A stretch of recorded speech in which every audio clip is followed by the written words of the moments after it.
Your confidence is going to show. You cannot hide it. These are stuff you want to keep track of. You're starting a wig business.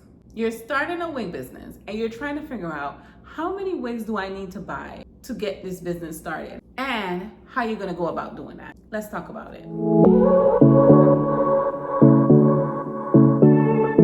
So you're starting a wig business and you're trying to decide how many wigs do I need to invest so I can get this wig business off the ground. Personally, you only need one single wig to get this wig business off the ground. Now, additionally from that, we're gonna do some addition. Because let's say for instance, you're just practicing, you're learning how to style this wig. Technically, you might need to have, if you're just thinking about investment as a whole, you can't just say one. You wanna say, okay, maybe I get 2 to 3 wigs, because those other 2 wigs, or maybe just one, is what I'm going to practice on to make sure that this wig is all that it can be when I release it, okay? So you wanna have your practice wig, but that one wig is what you're gonna use to market your wig business just starting out. Let's say for the first 3 months of your wig business, you probably only need one single wig. Because reality, I don't want you starting your business and thinking that, oh, I start my business, I'm gonna be making sales. When you start your wig business, the first thing that you need to be thinking about is building trust with your audience. Getting your audience comfortable with you, warming them up. Just understand that a lot of businesses on Instagram, I know it looks like people jump out and they start making money, but the reason why a lot of people fail is because they jump out and expect to make that same type of money. And I don't want to put those type of expectations on you. I don't want to give you those type of expectations. So I'm going to tell you, when you're starting your wig business, at least give yourself 90 days before you start like looking around like, where's my sales? Your first 60 days, you should just be warming up your audience, okay? The first 30 days, you'll focus on posting and put it out to your brand aesthetics and making sure that your branding is on point and speaking directly to your target avatar. And then after the first 30 days, you're gonna look back at your content and then you're gonna see, okay, what type of content did really well? Which ones didn't do really well? Why didn't this one do really good? Because technically, not because the content didn't do really good means that the content was not good. What times was it posted? Okay, these are stuff you want to keep track of. What time did I post that content? Is that one of my active time for my followers? Keep those things in mind, okay? Try to decide, how did you post it? Like for instance, if you're doing a carousel, you want like your first 2 to 3 posts to be like the first 2 to 3 slides to be engaging enough for them to swipe.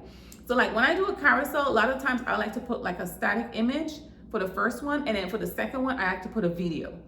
If I'm doing one of those, if I'm doing like a written one all the way across, I'm gonna start the first one like with a question, and then I'm gonna start the second one is kind of be a follow-up question, and then the third slide, I'm gonna get them to slide, because like that's like number 1. Like for instance, I'll say something like, are you starting a wig business in 2025?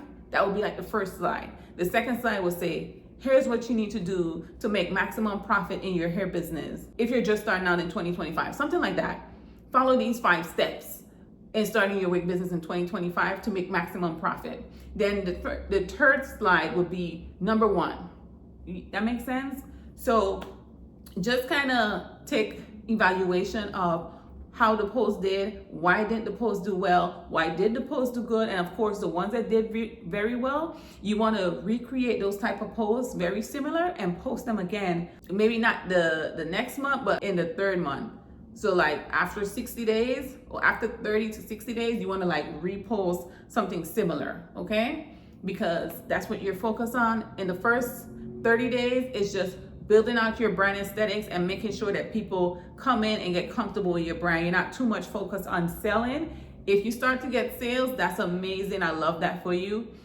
But that's not your main focus, okay? When you're like 60 days in, now 61, 62, now you're starting to look like, okay, I should be getting some sales by now. Definitely you should be getting some sales. It don't take you the full 90 days to get sales, but you should be getting some sales in by now, okay? So just take your time when you're just starting out. Just take your time. But you want to start with your one wig and you're gonna market that wig. I talk about this in another video, how to really market your wig, how you want to go about it, depending on who you're targeting. You want to dress up as that person, and you're gonna have to get a friend or somebody to go with you just to hype you up and get that feel. If you need to drink some a little bit of wine, you know, get you a little bit out your shell, yeah, that's what you're gonna need to do so you can get out your shell and create the content and show up in front of the camera as your best self. Another thing that's very important is if you're feeling a little bit like shy about showing up in front of the camera, just make sure you get your makeup done. Putting on makeup and like, you know, fixing your hair, it makes you feel different for you when you show up and you be able to express your confidence. Let me tell you something, your confidence shows, okay? Your confidence is gonna show, you cannot hide it. You cannot hide it. So make sure that you find outfits that your body is comfortable in so that you can go ahead and show up as your best self. Okay? And it don't matter if you have on a big t-shirt and some baggy pants. Okay? You can look sexy in that as well. You want to start your wig business with just that one wig. You want to go ahead and hire a makeup artist, and you don't have to focus on getting one of the artists who is really a high experience. You can pay attention to the ladies who are just starting out. They really have some good makeup artists when they're just starting out. They don't charge you that much, but you can go ahead and hire them so they can beat your face, and so you can fully show up confident to your shoot, or fully show up confident for you to create your content. And you want to get those content out the way. You want to also get a mannequin so that you can make up your mannequin, because the mannequin, when they come, they don't be setting the vibe. Okay, the mannequin comes, they be needing a little bit extra dazzle. So make up your mannequin to speak directly to your target avatar, and use that mannequin to market as well. Then you're just gonna market. That's all you're gonna be thinking about, is pushing your content, becoming known. And let me tell you the biggest thing that I see. This is one of the biggest mistakes I see entrepreneurs who starting a wig business do when they're starting out. Everybody now is doing content about how to curl your hair, how to do this, how to do that. They're targeting another wig stylist. They're not targeting someone who's actually coming in to buy a wig. Because your customer do not have canvas blocks at home. Your customer don't have mannequin heads at home. Your customers put the wigs on their head and stand in the mirror or sit down maybe in front of a vanity, and that's another vibe that you can set, right? And they curl their hair before they go out. So why are you creating content showing how to curl a hair on the canvas block? That's not your main concern. No. You need to be creating content that actually helps your customer, because the problem is when your customers send you the pictures and then the pictures look all messed up. You don't post the pictures. You know why? Because the customer looks bad. The customer don't know how to actually install their wig. They don't know how to install it properly. Even though it's glueless, there's some little stuff that you have to do. Like, it's not all the time your unit is gonna flush straight on your head. I don't use glue, but I've been getting comfortable with using Gots to Be, and I will just take a little dab right here in the corners and put down Gots to Be just to hold those two flaps down. For a long time, I never used to do that. And then you will see, sometimes, actually, I'm just getting used to it. So sometimes you might have catch me slipping recently with just you seeing the corners sticking up. But now I try to be very mindful that, Anna, you're putting on your wig. At this point in your career, you don't need to have those flaps sticking up. Those are stuff you need to be educating your clients on, okay? So they could understand that this wig is glueless, but there's some work, okay? It's glueless, but it's not adhesive free. You're gonna show them how to install the wig so they can get the best out of it. You want, when they go out, like now when I put my Gots to Be on, I don't go out and worry about my wig. I'm not going out and thinking like, man, I hope my condoms ain't showing. Or no, you go out, you're asking your friend like, my condoms up? You know? Because you already set out the house fully confident. Educate your customers on that so that they know how to install their wigs and how to maintain it, how to get the best wear out of it. And when they send you something, remember, it's very important for you to create brand, because I'm gonna tell you this. If you create a brand so good, your customers is not gonna send you half-ass pictures. they're gonna want to send you pictures that represents the brand.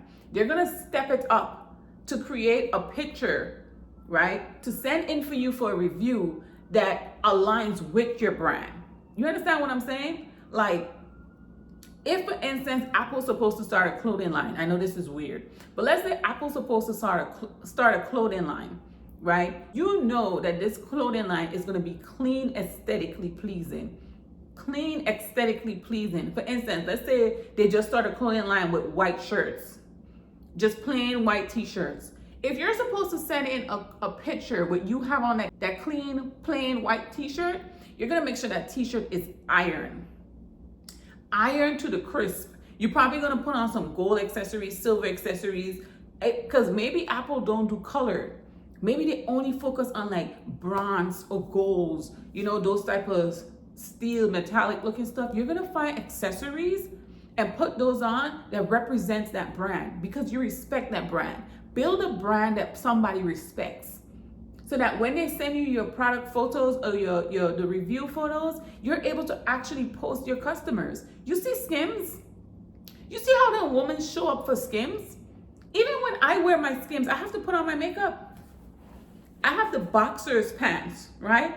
And when I wear it, I have to put on like a little lip gloss or something in the house. I have to, because that's how I feel when I put it on. Like, Skims is a vibe.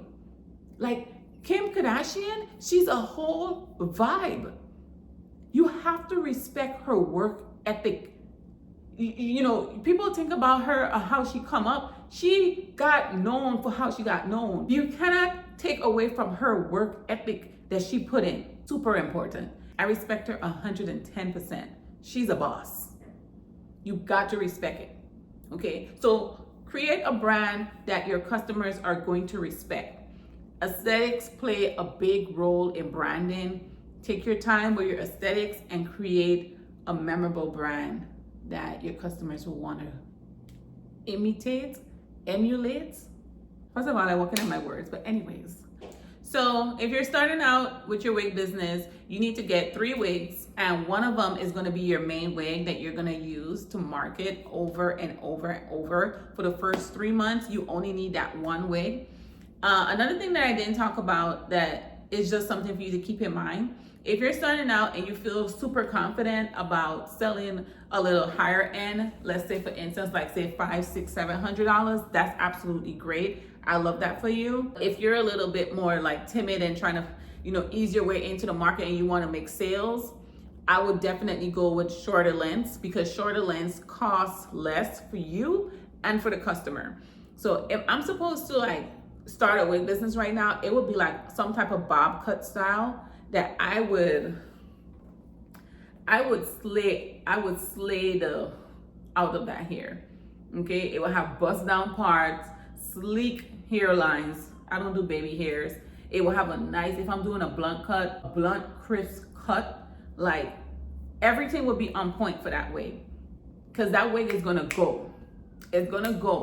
For $395, I talked about this I think in another video, but thinking about it again, for $395 for a bob that has a whole vibe attached to it, I'm gonna create this for you.